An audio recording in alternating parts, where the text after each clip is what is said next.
We want to talk about the idea, this whole notion of the lost tribes of Israel. We've all heard this idea before. There are lost tribes, maybe 10 lost tribes. Where does this idea come from? What does it mean? Is it even a thing? What is this whole lost tribes business? Right, so just to recap, we know that the 12 tribes of Israel, they come from the 12 sons of Yaakov, right? Jacob had 12 sons and also a daughter. And so from each of the 12 sons, an entire tribe was formed. So they came down to Egypt as one family of 70 individuals. And by the time they came out of Egypt, sometime later at the Exodus, they were already an entire large nation divided up into 12 tribes. And the way the Torah describes it, they were encamped almost like a military, and they had like military divisions. They were like 12 divisions, and each division, each tribe had its own flag, right? Its own banner, its own symbol. They were aligned like north, west, east, south, like 3 tribes on each side, and the Kohanim, the Levites, the priests in the middle. And the Torah gives us like specific censuses of how many of each division there are, and they're really described almost like in military language. And what they had on their flag is based on what we saw in last week's Parsha, in Yaakov's blessing to his 12 sons. He described each one in a certain way, and so based on the symbolism of Yaakov's blessing, that's what they had depicted on their flag. So like 5 of the sons he likened to some kind of animal. So Yehuda, of course, was the lion, the famous Lion of Judah. So the tribe of Yehuda had a lion on their flag. And Dan was described as a snake. He Dan nachash alai derech, that he's like a nachash. So Dan had a snake on his flag. And Naphtali is described as an ayala. And so he had a deer or a gazelle of some sort on the flag of Naphtali, and so on. So each of the tribes had their particular symbol. Also, we know later each tribe had their particular stone, because if you remember, the high priest, the Kohen Gadol, had a special breastplate, the Choshen Mishpat, and on that breastplate were 12 stones, one for each tribe, and each tribe had its own stone and its own color.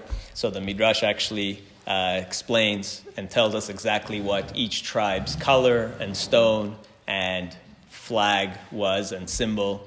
So I made a whole chart, and if you want to see it, I can show you the chart later.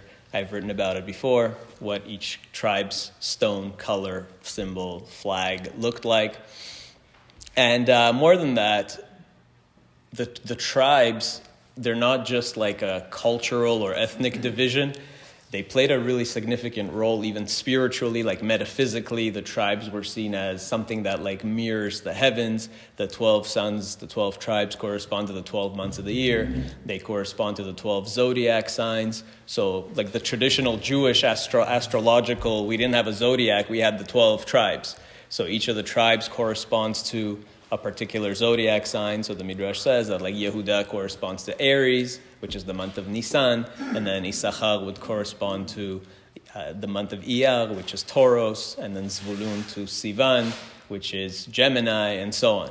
So it also shows how the tribes correspond to the constellations and to the zodiac signs, and Sefer Yetzirah also parallels them to one of the 12 major qualities and aspects of life.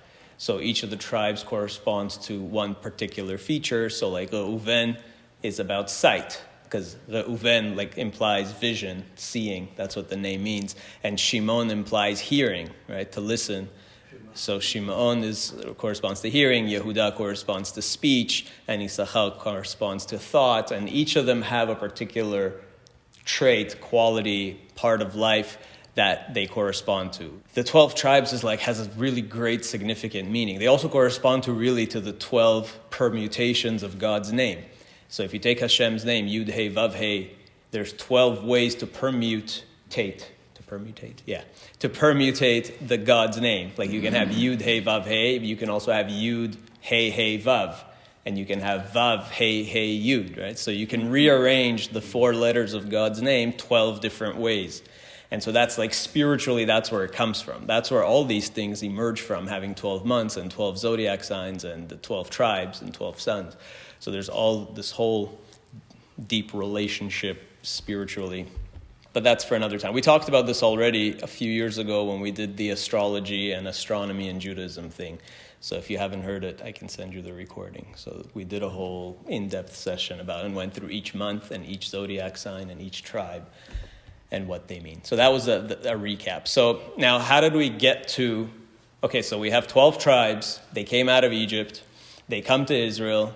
They settle in the Holy Land. And then how did we get to this idea of lost tribes or 10 lost tribes?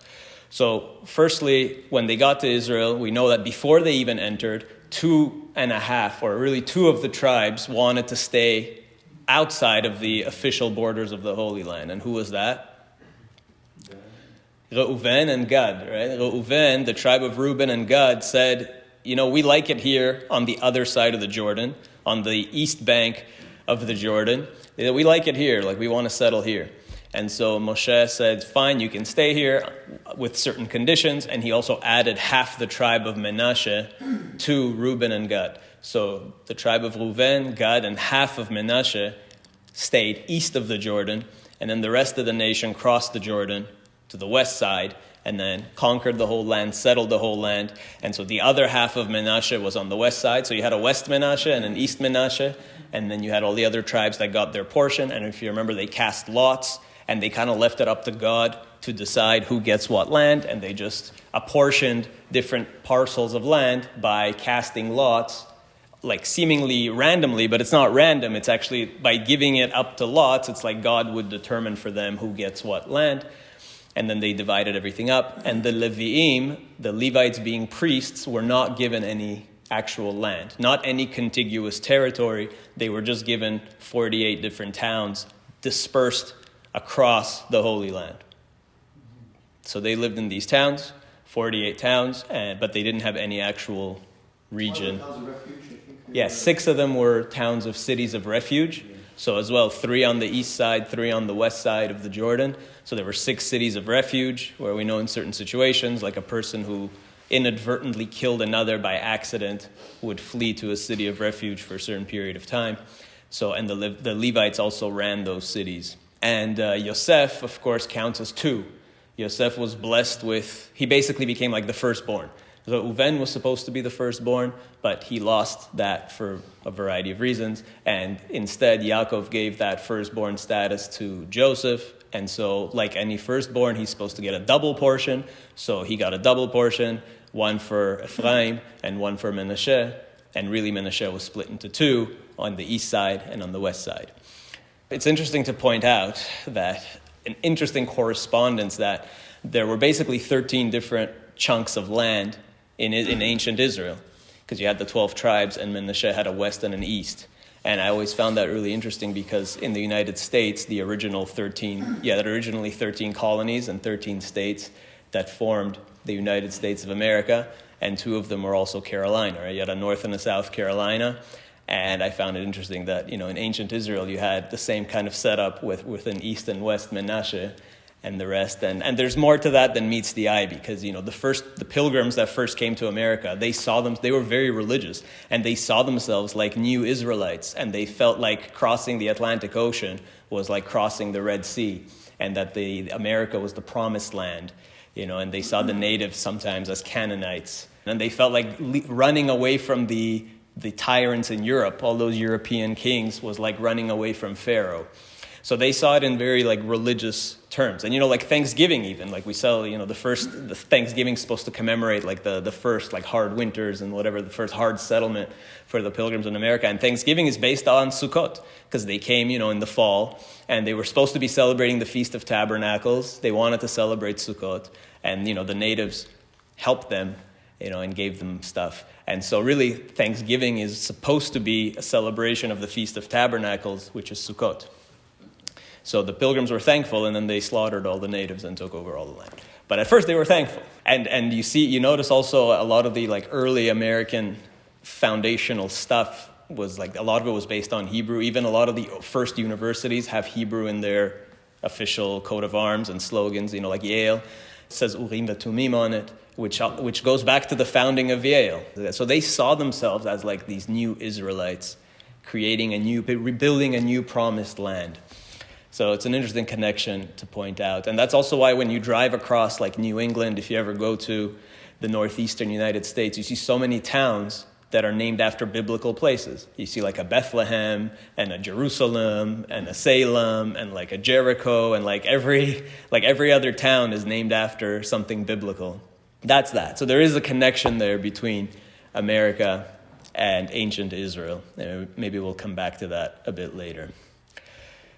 Anyway, so you have 12 different tribes, so they each have their own land, and for the first few hundred years, they functioned pretty much independently. There was no king in Israel. There was occasionally a judge. There were shoftim, but there was no unified government until the era of kings. So first there was King Saul, Shaul, and he wasn't really able to hold everybody together. And then after him, King David was. So King David was the first to actually unify all 12 tribes under one kingdom. And he had to build a new capital. First he was in Hebron for the first 7 years. And like many empires and kingdoms do, and new countries and things, he needed a new capital to unify everybody. So what did he choose as his new capital? He chose Jerusalem, right? Which until then, Jerusalem, like we know that like our patriarchs, it had spiritual significance because Abraham was commanded to take Yitzchak and bind his son up on the mountain. When Yaakov, we know, saw the ladder, he had the vision of the ladder. We say that was on the same spot, Beit El, which would later be the house of God. So the patriarchs are said to have all had visions there. But until then, until the time of David, it wasn't necessarily something special. It was controlled by the Yevusim, this Canaanite tribe. In fact, one of the first places where we see Jerusalem is when Yehoshua, in the book of, actually not Yehoshua, but in the book of Judges, when they were just conquering, settling the land, it says that Yehudah first conquered Jerusalem.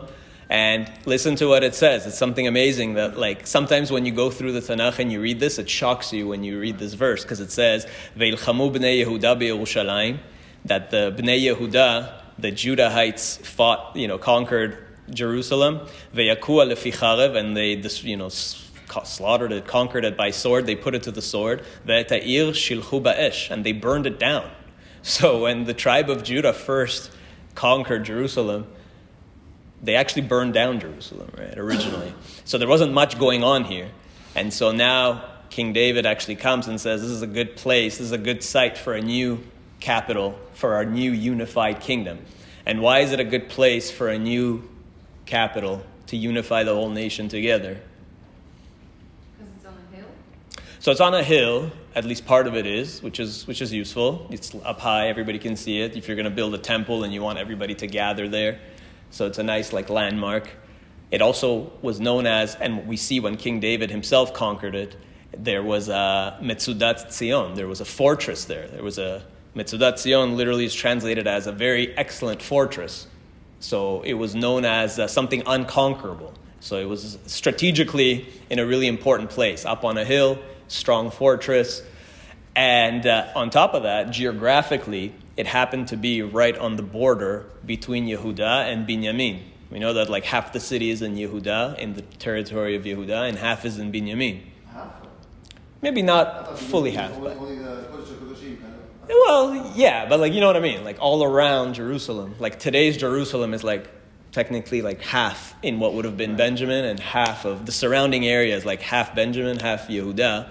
And so that's good because you want to be able to unify everybody together. So you don't want the capital to be strictly in Yehudah and as if Yehudah is dominant over all the other tribes. You want to keep the peace. This is the same thing that happened here in Canada with Confederation, and they wanted to pick a new capital city for Canada. Where did they put it?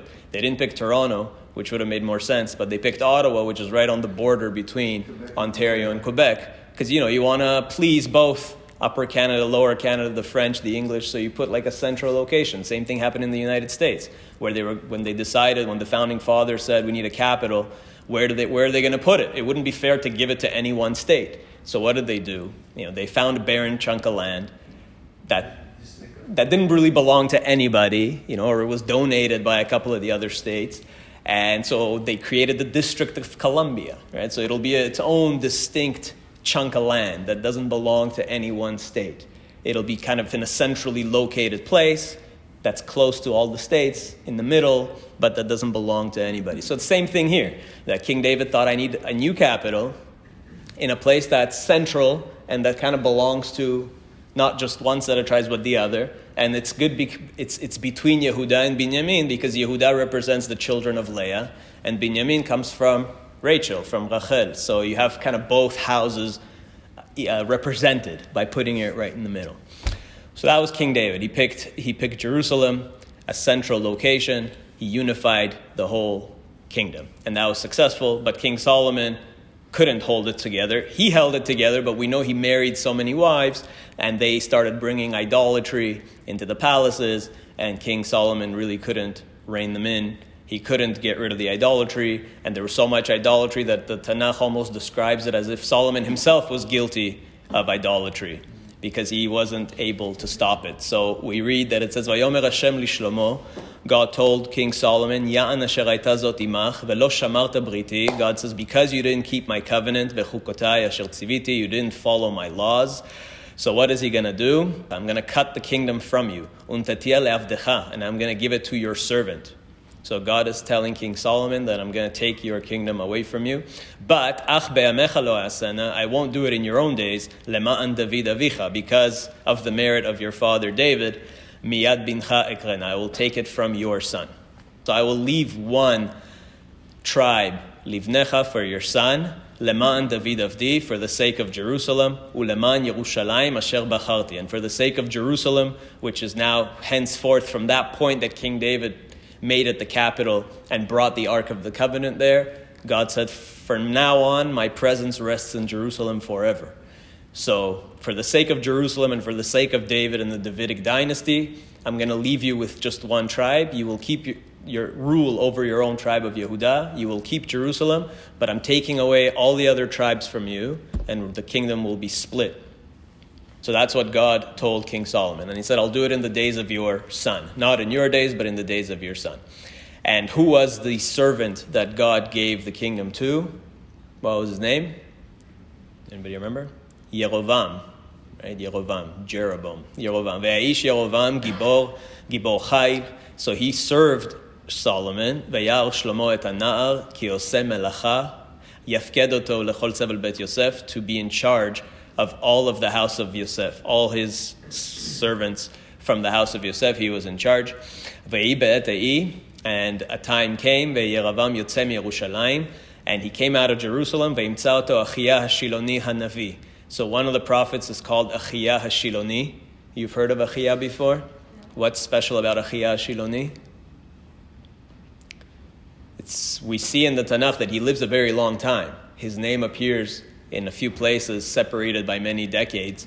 So there's an old tradition, a midrashic tradition, that he actually lived for something like 600 years. That he lived for a very long time, and that he was even there at the Exodus. So he was there when they came out of Egypt, and he miraculously merited to live many hundreds of years, all the way up till the time of Eliyahu, and he also taught Eliyahu and Navi later.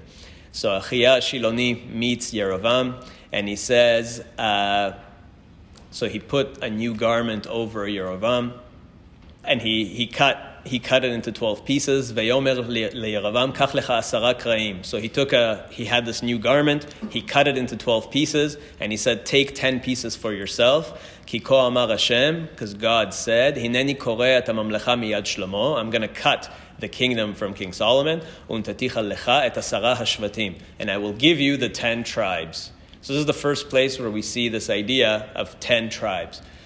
So Achiyah Shiloni tells Yerovam that God will give you 10 tribes. Meaning, Yerovam is from the tribe of Ephraim, so he has one tribe, and I will give you 10 more. And King David, or actually Rehovam, King Solomon's son, will only have one tribe left. Ve'ashevet echad iyeh lo leman avdi David uleman Yerushalayim. So I'm going to just leave one tribe left. Yehuda will be left for them, for the Davidic dynasty, and the other 10 you will take for your tribe, for the tribe of Ephraim, plus the other 10. And so then we read that when Solomon died, his son took over, and his son was already, grew up with a silver spoon in his mouth and got a little spoiled and was increasing the taxes, and the people got mad, so they started a revolution. They said, we don't want to pay tax anymore. The temple's built. You have a palace. There's no reason why we have to pay such high taxes. And the elders told him, don't raise the taxes, and he listened to his young buddies who said, no, show them how strong you are. Make a name for yourself. And he raised the taxes even more.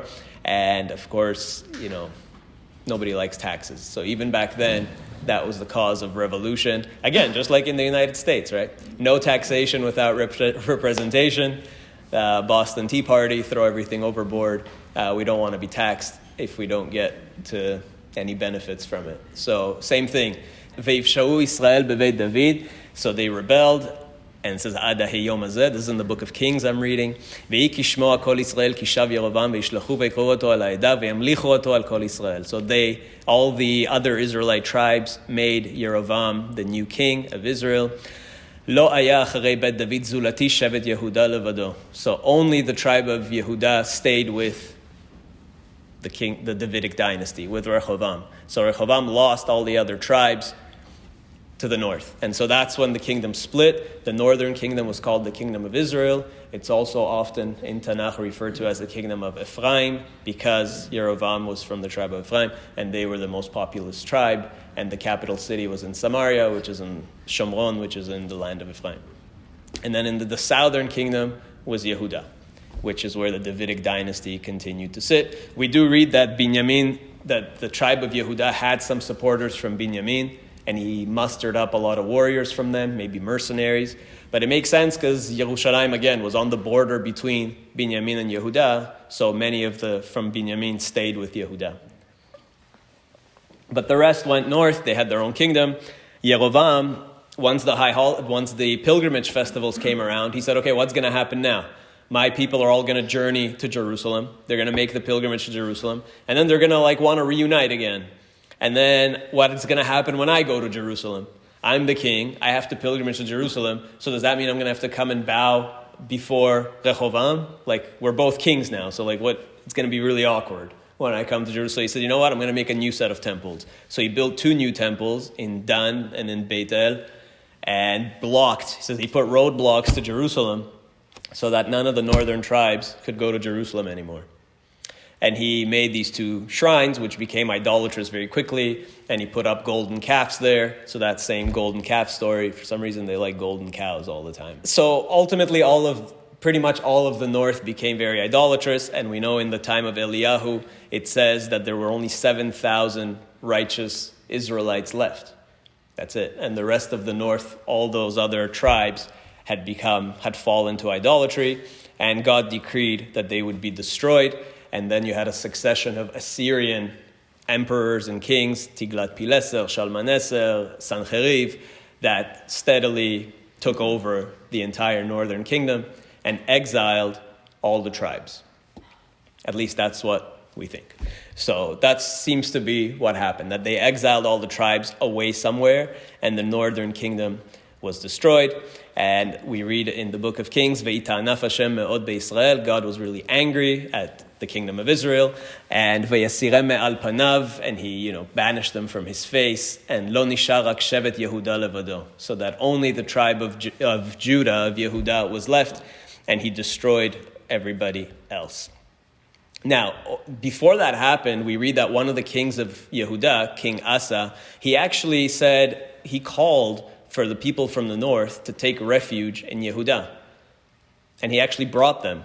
So it says, Vayikbotzot kol Yehuda u'Binyamin. So he brought Yehuda and Binyamin together. And he brought people, me'Ephraim u'Menashe u'Mishimon, ki naflu alav me'Yisrael, lerov birootam ki Hashem Elohav imo. So they saw that King Asa was righteous, that God was with him.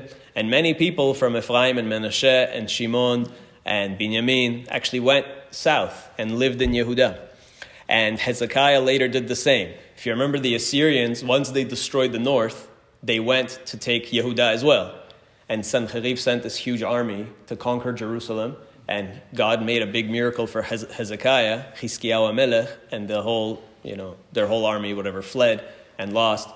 And we actually have We have an archaeological discovery, it was one of the most amazing, which actually describes this. Describes how the king took over, the Assyrian emperor took over the northern kingdom of Israel, exiled all the Israelite tribes, and he tried to take Yehuda, and it doesn't say that he was able to take it. It says that he holed up Melech Hiskiyahu like a pigeon or something like that. Like he holed him up and he didn't let. So confirms for us the biblical account that the Assyrians were not able to take Yehuda.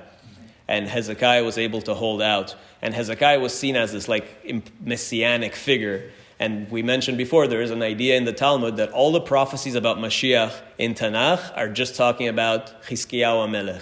Right? There's a verse in Sanhedrin that says, there's no Mashiach le'Yisrael ki kvar achluhu b'yemei Hiskiyahu. That Israel already enjoyed Mashiach in the time of Hiskiyahu. Hiskiyahu was Mashiach. And everything that Isaiah says about Mashiach, he meant Hiskiyahu, who literally was the Mashiach, the anointed king, the descendant of King David, the righteous descendant of King David. And we know that he destroyed all the idolatrous places and he brought back Torah and he was this like super righteous king, and he miraculously saved Israel from all the oppressors and so on. So there's no doubt really that much of what Ishayahu was saying really was about Hiskiyahu, who he was also related to actually by marriage. So there is such an idea. So Hiskiyahu was a really big deal and was seen as like a messianic figure. He's called in Tanakh the greatest king since King David, the most righteous king since King David. So he was like the Mashiach of his day. And it says that Hiskiyahu also sent people north to save as many as he could, as many Israelites from the Assyrians, and most of them laughed at him. But anashim me'asher u'menasher u'mizvulun nichna'u ve'yavou le'Yerushalayim. But still, many of the northern people from Asher, from Menashe, from Zvulun, they still came to Jerusalem. And by this point, the entire tribe of Shimon was actually absorbed by Yehuda. If you look at our map of ancient Israel, Shimon didn't get much land. They didn't get much of a blessing either from Yaakov or Moshe. And they only really had one city. Anybody know what that city is? Shimon really only had one city. They had Beersheba. That's it. Shimon had Beersheba and just like the kind of the Negev around, which isn't particularly hospitable. So they didn't have much. And so by this point, Yehuda had completely absorbed Shimon. So the entire tribe of Shimon was already inside of Yehuda and wasn't actually really exiled. A lot of Binyamin was also absorbed into Yehuda, and so they weren't really exiled. So what you see from all of this is, yes, the northern kingdom was destroyed. We do read that a lot of those Israelites were taken captive, but we also read that many others came south and just relocated and lived in Yehuda. Binyamin that wasn't destroyed, Shimon wasn't destroyed, Yehuda wasn't certainly, Levi, the Levim were everywhere. So we still have Levim today, right? Today, if people who are Levites know that they're Levites, and the Kohanim and the Levim know who they are. So we don't really see 10 lost tribes, and we don't really see so many lost tribes at all, because these tribes just relocated. Some were taken captive, and we'll see what happened to them. Others went south. Just what ended up happening is over time, they all kind of mixed together. Because they were in the kingdom of Yehuda, they slowly all became Yehudim. And so we see this clearly in Megillat Esther. The book of Esther makes that case.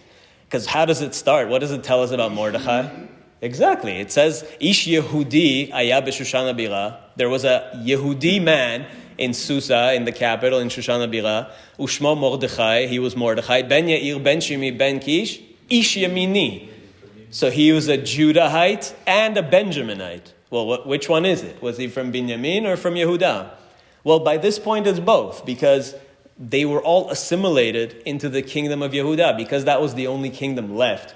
The northern kingdom was destroyed, and all those people from the north came south. And so eventually they just became Yehudim as well. When the Babylonians later destroyed the kingdom of Judah and took all the Judeans out, to the Babylonians, these were all Judeans. The Babylonians didn't care that you're from the lineage of Menashe and you're from Issachar, and they were all just Yehudi now. So in Babylon, everybody became a Yehudi. And that's what we see in Megillat Esther, that Mordechai knows that ancestrally he's from the tribe of Binyamin, but he's a Yehudi already. Like everybody is just Yehudim now. In the same way that today, if you ask a Kohen, are you a Jew? Yeah, obviously. You can be a Yehudi and a Kohen. You can be a Levi and a Yehudi. You can be a Yehudi and a Levi. But that doesn't actually make sense, right? Because if you're a Levite, then you're not a Yehudi. So sorry to break it to you, but if you're a Levi, then you're not Jewish. You're not a Jew. I'm joking. You're a Jew, but you're not a Judahite, right? So, but you're still affiliated with, you get the point.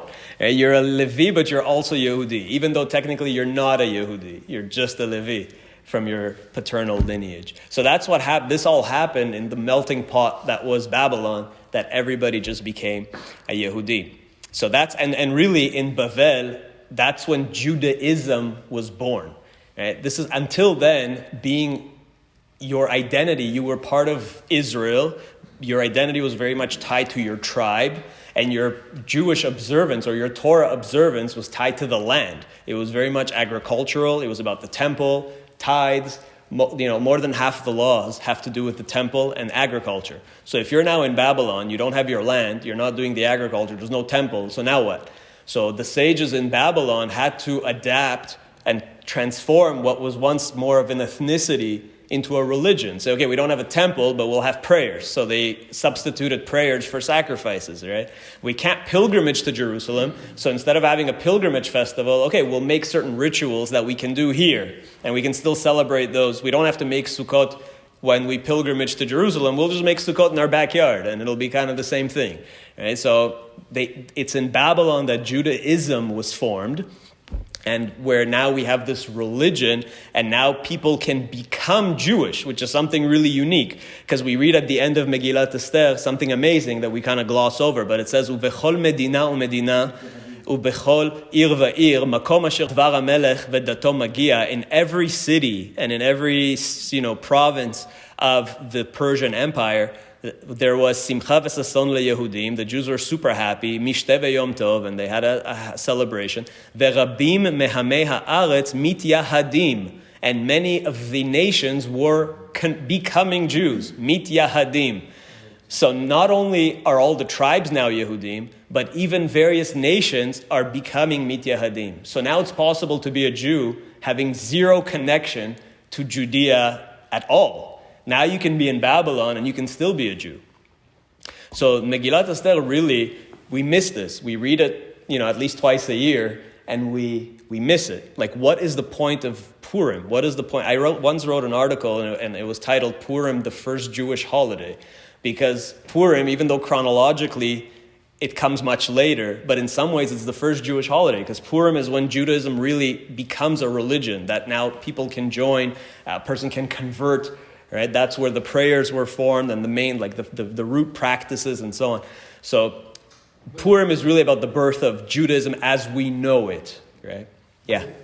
In the Tanakh, it tells in the 5 books, it tells us about giving, about converts. So that existed then too. It doesn't tell us about converts. The Chumash doesn't say anything about converts. Gerim are people who live among you. Ger means a foreigner, right? So there is a ger toshav. So the Torah talks about there are gerim that live amongst you, but they're not converts. The Torah doesn't actually talk about converts. That's important to later rabbinic tradition uses certain verses in the Torah to say this refers to a ger tzedek. But really, when the Torah says ger, it really means foreigners that live among you. So for example, it says, you should love v'afta et hager ki gerim ha'iten. You're just loving the foreigner? That's it? But listen to listen to the end of the pasuk. Ki gerim ha'iten be'eretz Mitzrayim. Right. So what does that mean? Were we converts in Egypt? No, we were foreigners in Egypt. But then, the Torah is commanding you to love the foreigner as an idolater. Could be. But he's not an idolater, because a ger toshav has to keep the Noahide laws. Right. That's what it means. Right. So he cannot be an idolater, because you're not allowed to have idolatry in the land. So somebody who would live in Israel, a ger toshav, had to at least keep the Noahide laws. So that's Bavel. That's what's going on. So here we actually have in Babylon between the first and second temple that like Judaism as we know it is formed and we become actually not so much an ethnicity but a religion. Okay? And I know some people will say, well, what about Ruth? Should we consider Ruth like this great convert? And that was hundreds of years before. Right. But again, even with Ruth, what did she say? Ruth said, I'm going to move to Israel and then over there I'll be able to make the God of Israel my God. And then she had to marry an actual Jew. She married into Judah.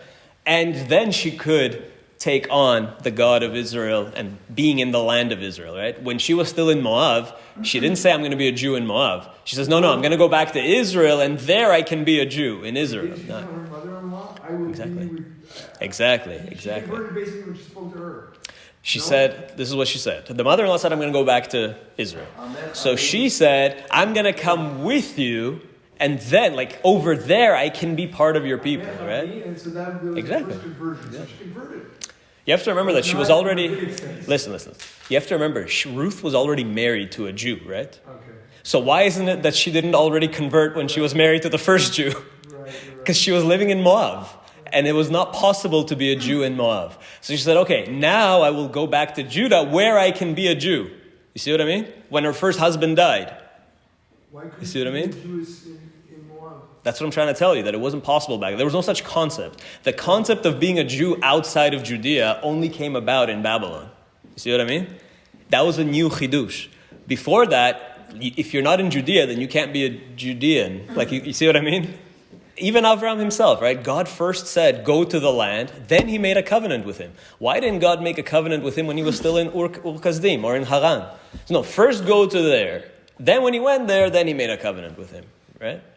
So the whole thing is based on being in the land. Same thing with Yaakov. When he came back to Israel, what does it say he did? He says he went through all his household and destroyed all their idols. Oh, wait, so what? Over there they had idols? 20 years he lived in Haran. He didn't feel a need to get rid of all the idols? Why does it only say he got rid of the idols when he came to Israel? Here, you can't have idols. Over there, you could have, right? So there's many, when you look throughout the Tanakh, it's like the same thing over and over again. That's the theme. But in Babylon, that was no longer the case. Babylon kind of made Judaism universal. Right now, anybody people could be mityahadim, right? You could become a Jew. Right? So that's where it began.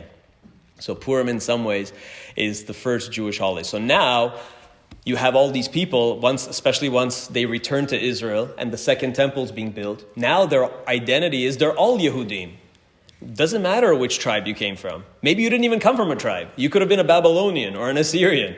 Because Esther tells us that there were many other nations that were mityahadim, that became Jews. And now all these people are coming back to Judea, and they've already kind of jumbled together. So it's only now in the Second Temple era that there could be any notion of lost tribes. As people started to forget their lineage, and eventually everybody just became a Yehudi, everybody was a Judean, now you can have a talk of, hey, what happened to all those other tribes?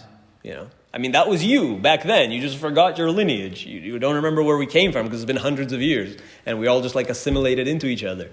But now in the Second Temple era, you have this idea of lost tribes. But were those tribes actually lost? Look what it says in the book of Kings. This is what it says. Bishnat tish'it leHoshea, so in the 9th year of the king of Israel, Hoshea, lachad melech Ashur et Shomron, that the Assyrians came and conquered Shomron, ve'yegel et Israel Ashura, okay, and he exiled the northern tribes to Assyria. And where did he put them? Vayeshev otam b'chalach u'vechavor nahar Gozan. Madai. So we know where they went. They didn't go to some mysterious place. It says he took them to Assyria, to Chalach, Chavor, Gozan, and the Arei Madai. So it's not a mystery where they went. It tells us where they went. Okay? These are places that we know. Chalach is a well-known place. It's been excavated. It's in Iraq. It's near Mosul. So it's a very well-known archaeological site. So these are not places where there's this idea that the lost tribes got exiled somewhere very far beyond some mystical river. Where did that come from? Here it says that we know where they went. They didn't go far. They went to Assyria and to Iraq, which makes sense. He used them for labor. That's usually what happens. You conquer a people, you enslave them. And what did he do with them? He used them as labor to build himself a palace in in Iraq and in Assyria. So they didn't go very far. And then the parallel verse in the book of Chronicles, in Divrei Hayamim, we know that there's a parallel between Divrei Hayamim summarizes a lot of the Tanakh. So the parallel verse in Divrei Yamim says that, where did he take them? Ve'yaglem leReuveni ve'lagadi ve'lachetzi shevet Menashe. So only the tribe of Reuben, Gad, and the half of Menashe, which were east of the Jordan River. Those tribes, Yaviem lechalach ve'chavor ve'hara unar gozan ad hayom hazeh. So really, it's something strange here. First of all, it says ad hayom hazeh, which means that when this is being written at the beginning of the Second Temple era by the Anshe Knesset HaGdolah, it's like they know that, hey, Reuven, Gad, and half of Menashe is still over there in those places. Like they're there until today. They still exist there. They're not lost. We know that they're there. That's first of all. Second of all, they're saying that it's only those 2.5 tribes that got exiled. Not everybody. Just the tribes that were east of the Jordan got exiled. And as you continue reading the chapters in Divrei Yamim, it actually gives everybody's genealogy, and it implies that actually most of those tribes came back. It only says about Reuven, Gad, and half of Menashe that they didn't come back to Israel at the start of the Second Temple. Everybody else actually came back. So according to Divrei Yamim, it's just Reuven and Gad that are lost. And some Menashe. Yeah, but the other half is still there. So Menashe is not lost. And Half of Menashe is lost, maybe. But the other half is not lost. So the only potentially lost tribes that never came back to Israel and kind of assimilated in Babylon is Reuven and Gad. And you have some... So it's not 10 lost tribes, it's 2 lost tribes. It says in the Tanakh that when they came back to the Second Temple, only about 46,000 came back. So I'm going to read that next. Look what it says who came back. This is what it says.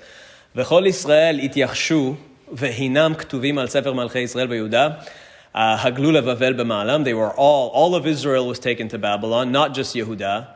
And v'yoshvim harishonim asher be'achuzatam be'areim Yisrael, the people that actually came back were Kohanim, Leviim, Netinim, uveYerushalayim yashvu min bnei Yehuda, umin bnei Binyamin, umin bnei Ephraim, uMenashe. All these people came back. They came back to Jerusalem. Yeah. Right, not everybody, right. We know that most of them stayed in Bavel, but of the tribes, what I'm trying to say here is that they didn't disappear. It wasn't like these tribes were completely gone and nobody has ever heard from these tribes ever again. They're coming back together with the Yehuda and they're all there. Binyamin, Yehuda, Menashe, Ephraim, like they weren't lost. According to the Chronicles, the only 2 that may have been lost, if you read it that way, is Reuven and Gad. But not in their day, because they're saying they're still there. Ad hayom hazeh. So at the time that this is being written by the Anshe Knesset HaGdolah, who, according to tradition, wrote Divrei Yamim, these tribes were still not lost. They're still there. Right? And they're saying that here in Jerusalem, we still have Ephraim, Menashe, Binyamin, like they're all here. So a mixture of everybody else came back. And then they just all eventually became Yehudim, right? Like everybody kind of forgot their lineage. They all anyway intermarried with each other. So it wouldn't matter anymore. Like everybody is just like a mix of all the tribes. Now, having said that, where did this idea of 10 lost tribes come from? Pretty modern. So we have this, it seems like it's such a popular idea. It's all over the place. Where did it come from? Who said that there's 10 lost tribes, right? Yeah, you might be right. So the earliest source that we have 2 sources from the 1st century CE. The first time we see a discussion of this is from the 1st century of the Common Era. This already after the temple was destroyed, after the Second Temple was destroyed. The first one is Josephus. As always, we end up going back to Josephus because he wrote so much back then in the 1st century. He's one of the first, secular Jewish writers, Josephus.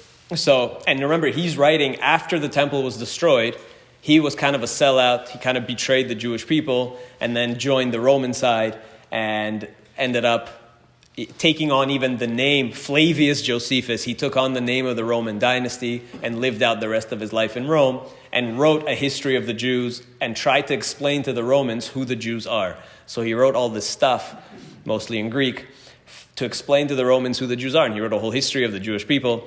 And he simplifies things and he includes legends and myths and everything.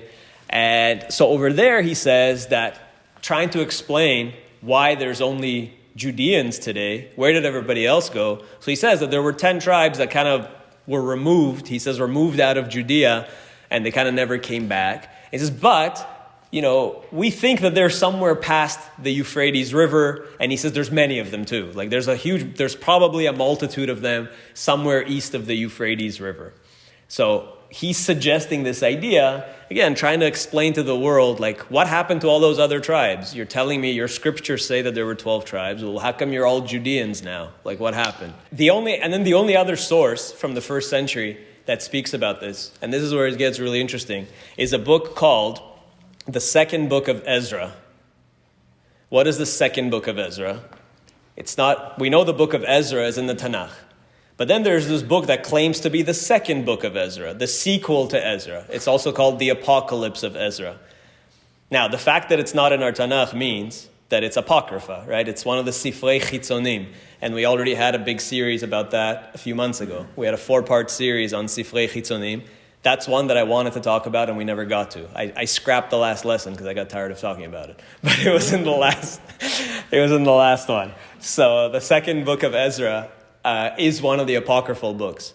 But the problem with the second book of Ezra, which is called the Apocalypse of Ezra, is that it's very messianic. It's a vision of Mashiach. And Mashiach over there is called the Son of God. So you know right away what kind of book this is and who wrote it.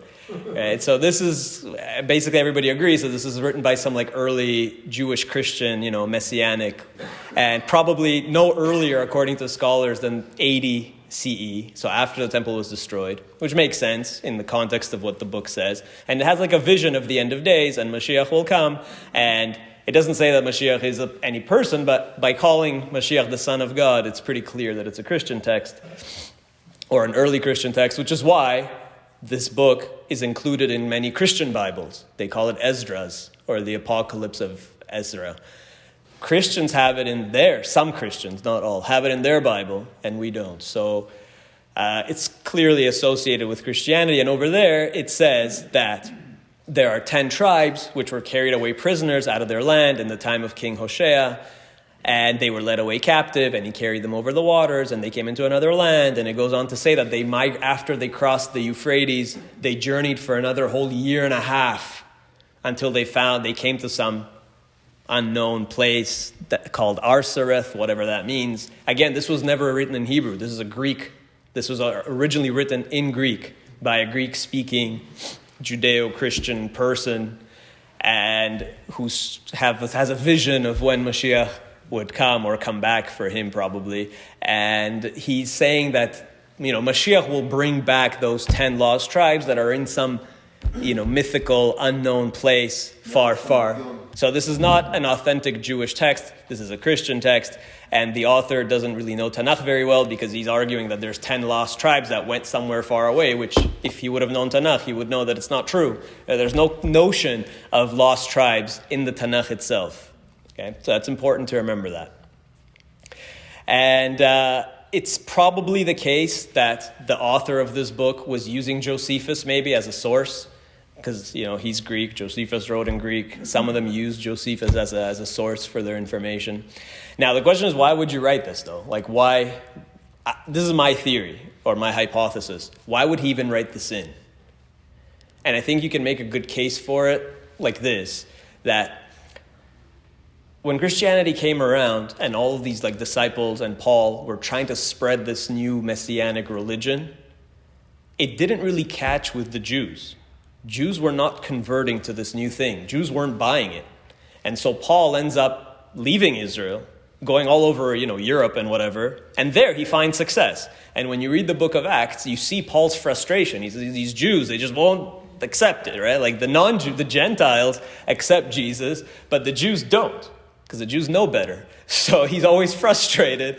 And you can see the frustration in Paul's book of Acts, that he just can't, sometimes they kick him out of the shuls. Like, what are you doing? He can't get to the Jews, right? So he says it's because they're stubborn and they refuse to accept their Messiah, But there's this problem that the Christian missionaries, those first missionaries, are not having much success amongst Jews. So then they say, it's not, these Jews are not buying it, but those lost tribes over there somewhere, like the real bulk, the multitudes of the real Israelites that are somewhere far away, those will accept our Messiah, and Jesus will lead them back to the promised land. These Jews, forget these guys. They're hopeless. We can't work with these people. But there are many more of them somewhere far, far away. And they will come back, and Jesus will lead them to the promised land. And Paul, in the New Testament, Paul makes reference to lost tribes coming back. So what are we seeing here? We're seeing here that this idea of lost tribes is actually more associated with early Christian texts than Jewish ones. And that leads us right to the next thing, which is what the Talmud says about this. And it just fits perfectly with this. Because what does the Talmud say in Sanhedrin? The Mishnah says, Aseret Hashvatim, those 10 tribes, Einan Atidin Lachzor. They're not coming back. Forget about it. That's what the Mishnah says. They're not coming back. It gives a scriptural proof for it, which, based on Deuteronomy, where it says, Kayom hazeh, God will exile them, Kayom hazeh, like this day. And the Mishnah says, Ma hayom olech ve'eino chozer. Just like a day goes and never comes back, so too, the tribes are gone. They're never going to come back. That's the opinion of Rabbi Akiva. Rabbi Akiva says, tribes are never coming back. Rabbi Eliezer says, no, listen, Kayom hazeh can also mean the day is over, but tomorrow's a new day, so they will come back. Okay, so Rabbi Eliezer says, no, they will come back. Rabbi Akiva says, buddy, they're not coming back. And then the Gemara adds to that, Tanu Rabbanan, listen to this, Ashvatim ein laim chelek leolam haba. They don't even have a share in the world to come. Not only are they not coming back in this world, they're not even coming in the next world. They're done. Right? These souls have been extinguished. They're not coming back. They were too idolatrous. Forget it. Who taught that? Divrei Rabbi Akiva. Rabbi Akiva is certain that they're not coming back. But Rabbi Shimon ben Yehuda says, listen, it depends. Im ma'aseim kayom hazeh, einan chozrin. Ve'im lav chozrin. If they're still idol worshippers, fine, they're never coming back. But if they're no longer idol worshippers, maybe they'll come back to Judaism. Then maybe they have a share in the world to come. But Rabbi Akiva says no.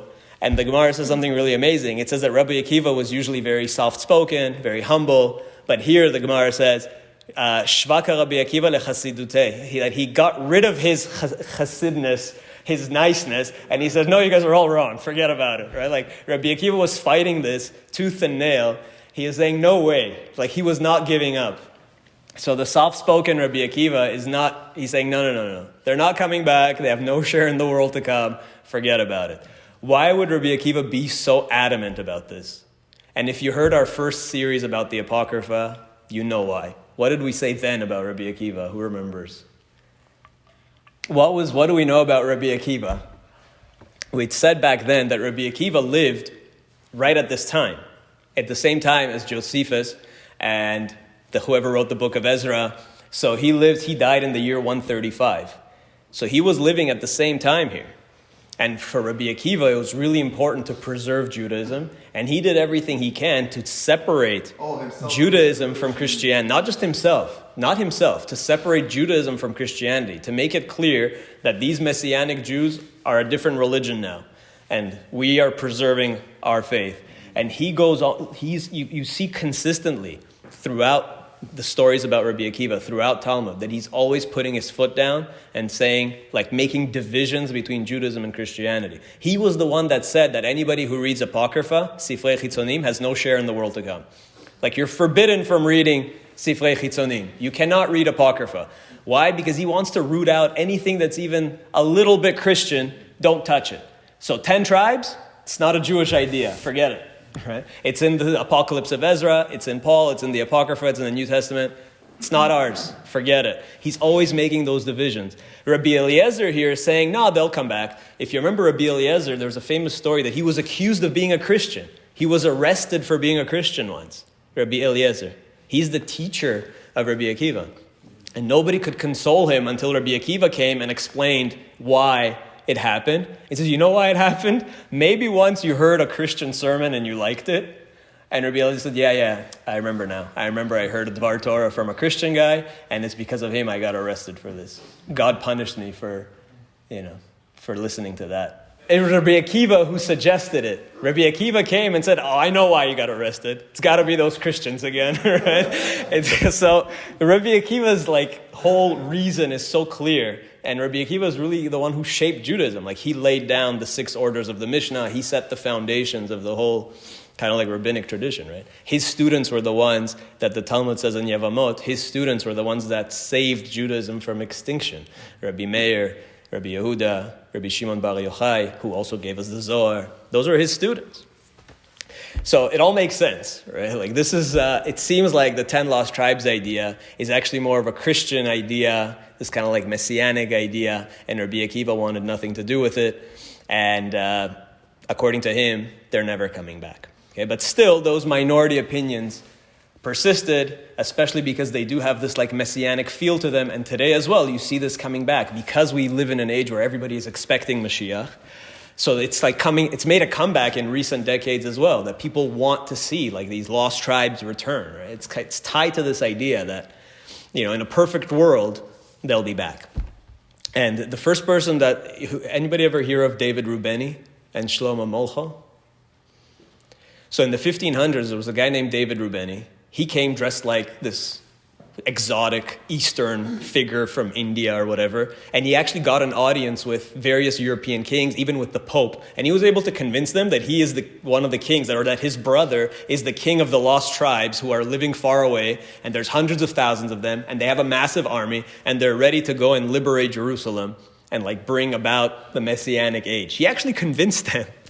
And he started this whole messianic movement. And he had a follower who became Shlomo Molcho, who was one of these Anusim that kind of converted back to Judaism. And it's a fascinating story. You have to look into it. They actually got really far. They were able to convince a whole bunch of European kings that they're the real deal, that they're kings from the lost tribes and whatever. Ultimately, they both got arrested and probably burned at the stake and executed. But, they were claiming that they came from, the other side of the Sambatyon River, or David Reubeni was, this like mythical river where the lost tribes are somehow stuck. Why are they stuck there, according to the legend? Because during the week, the Sambatyon River rages so mightily with rocks and like raging water that you can't cross it. And it's only calm on Shabbat. But on Shabbat, you can't cross the river because of the whatever laws of Shabbat. So it's like this, it's a legend, but like people believed it as if it was like a factual thing. And David Reubeni claimed that he came from like across the Sambatyon River. So back then you could believe it because the world wasn't, we didn't know about the world much. But today, when the world's been pretty much discovered, we know that there's no such river and there's no millions of Israelites waiting somewhere in a very rich kingdom.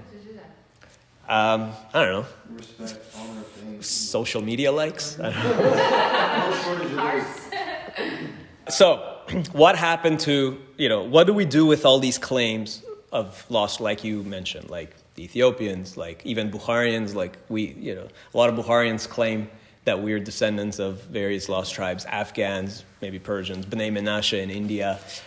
What do we make of these claims? Various African tribes and so on. Remember, going back to the verses, we know where they were exiled to. It wasn't a mysterious place. It gives us 4 names. It says Chalach, Chabo, Hara, and Gozan.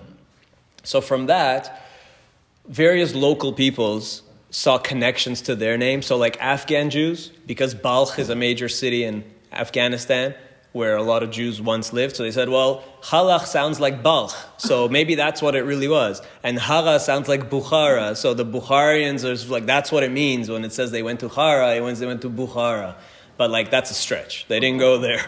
Like, we know where these places were. They were pretty local. They were in Iraq. They were just across the Euphrates River or just before, around that territory. They didn't go really far. So there's really no evidence. You examine any lost tribe's claim, there's no real evidence to support it. Nothing genetic, biological, even historical. So Simcha Jacobovici, who I really like, he makes these like kind of videos about Torah and interesting, Atlantis, all kinds of things like that. But I like him.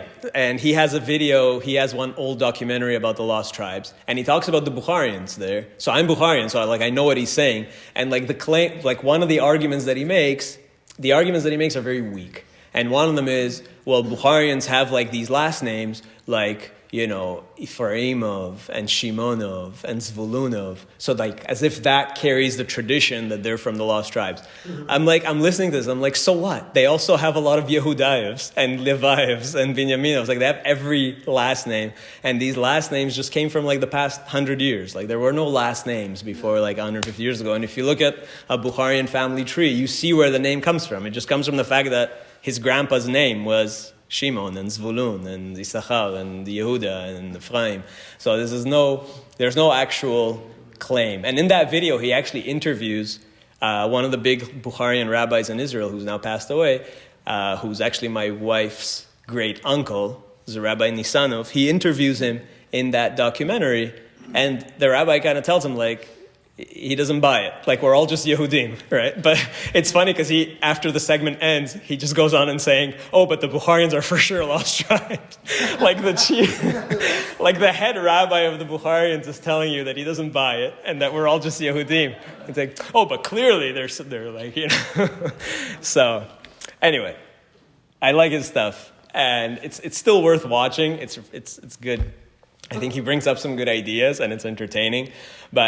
And various other scholars, researchers have done, all their exploration of this in depth. Tudor Parfit's another one. He's a very famous professor. He used to teach here at the University of Toronto. And I have his books. I love his books. They're great. And he shows going all over the world how all these cultures around the world in China and Singapore and wherever have these weird Jewish customs, there's a little village in China where they refuse to eat pork for some reason and they don't know why, So that's cute, but it's not enough to say that these people are the lost tribes. What I think is that these are just the descendants of Jews that migrated there. In 500 years ago, 1,000 years ago, Jews were always merchants and migrants. So some Jewish guy traveled, across the Silk Road to wherever and settled there.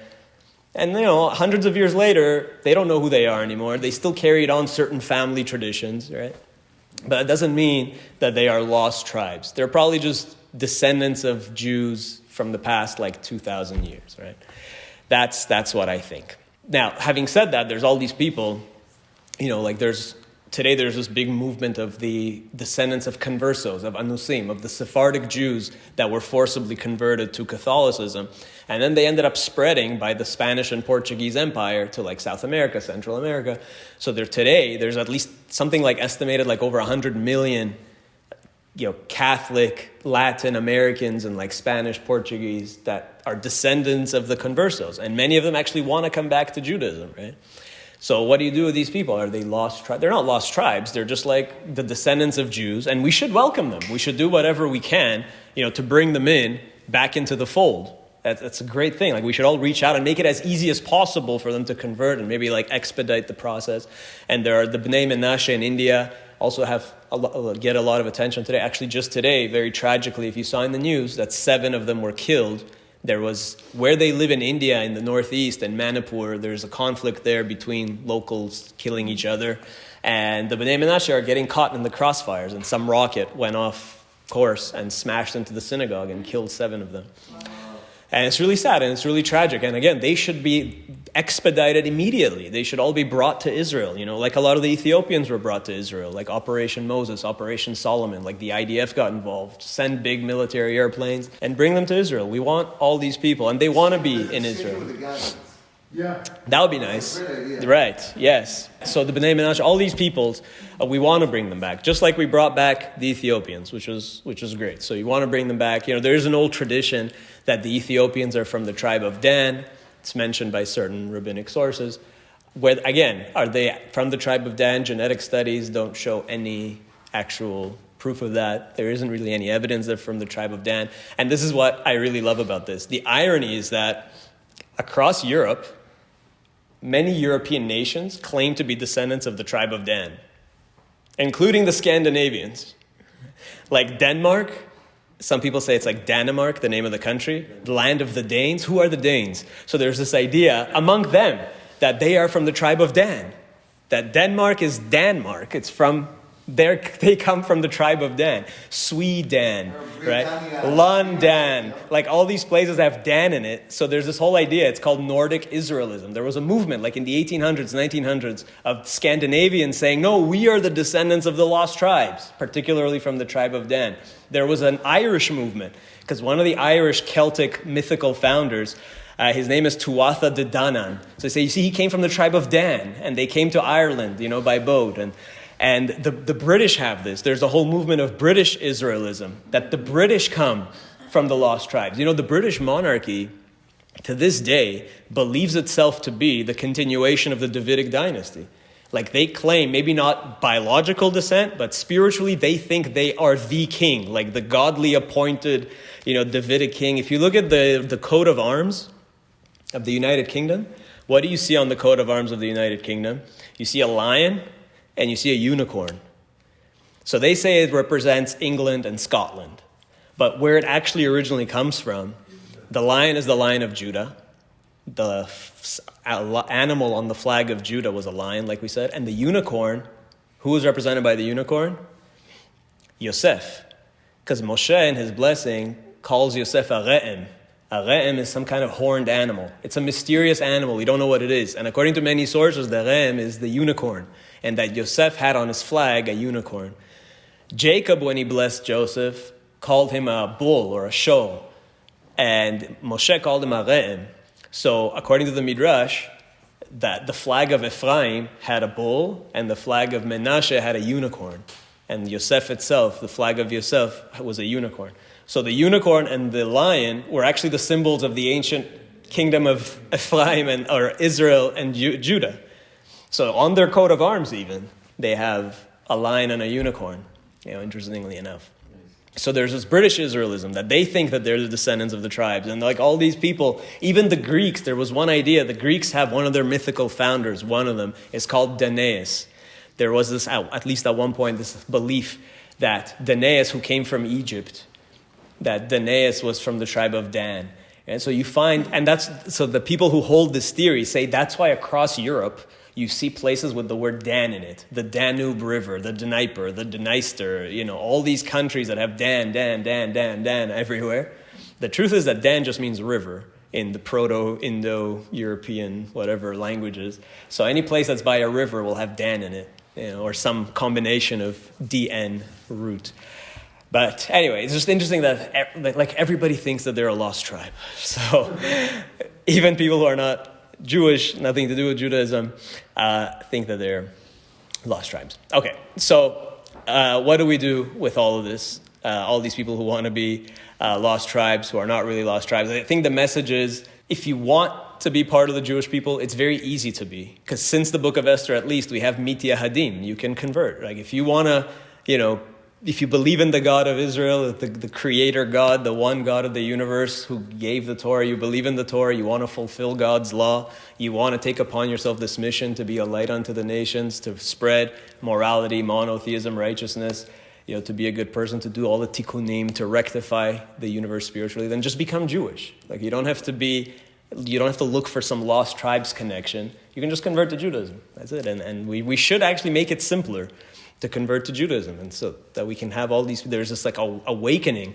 People around the world want to be connected to the Jewish people somehow, to the house of Israel, to the land of Israel. And I think that's why there's such a desire, why there's so many of these lost tribes groups today in Africa, in Lemba, in Nigeria, and in Uganda, and in India, and in everywhere you can imagine, all over the world. In South America, of course, Latin America, and Europe. So I think we should just open the door to let these groups, join us. Now is the time. And it really does have that messianic quality before Mashiach comes. And this is what it says in Ezekiel, and we'll end with this.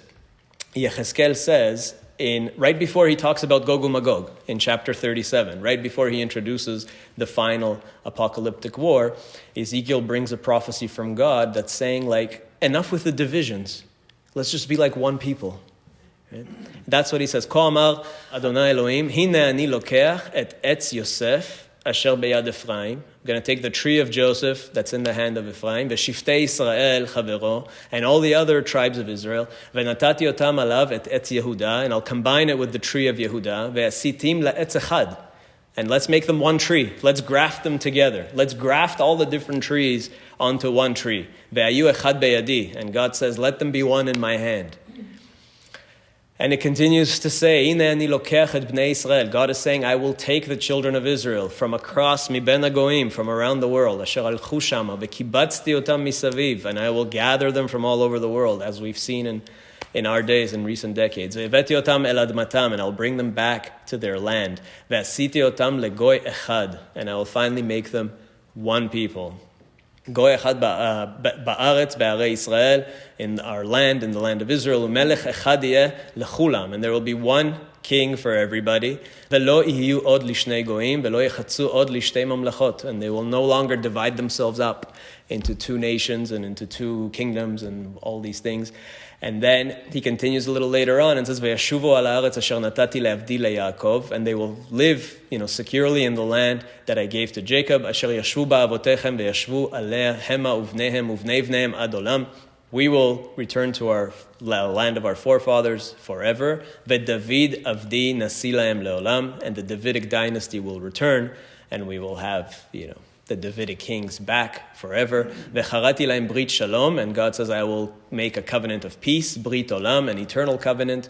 V'erbeti otam, v'natati et mikdashi betocham leolam, and I will put my temple, the final third temple, that again, the everlasting one, the one that won't be destroyed. V'aya mishkani aleim ve'iti lahem le'elohim ve'em hayu li la'am, and I will be to them a God, and they will be to me a people. Ve'yadu goyim ki ani Hashem. All the nations will know that I am God. Mekadesh et Israel, that sanctifies all of Israel. Biyot mikdashi betocham leolam. Like when they will see that my sanctuary, my temple is within them forever. The message is we don't need to keep dividing ourselves. We don't need to connect with any lost tribe. We don't need to think of ourselves as somehow distinct. I'm from some other tribe. We should just all be one nation. That was always the point. God wanted from the beginning everybody to be Yehuda. Because why Dafka Yehuda? Why specifically Yehuda? Why not somebody else? Because Yehuda itself, Yud, Hey, Vav, Daled, Hey. It has God's name in it. Yehuda has Yud, Hey, Vav, Hey in the name. So Yehuda has God within it. And so wherever a Yehudi is, he carries God with him. In the very name, you have God with you. So we were always meant to be Yehudim. It was always meant to end here. And God says, I will make you all one. We'll make one Etz Yehuda. We'll graft everybody onto one tree and make one nation so that we will no longer have any division. So may we see that day soon. We'll end it there.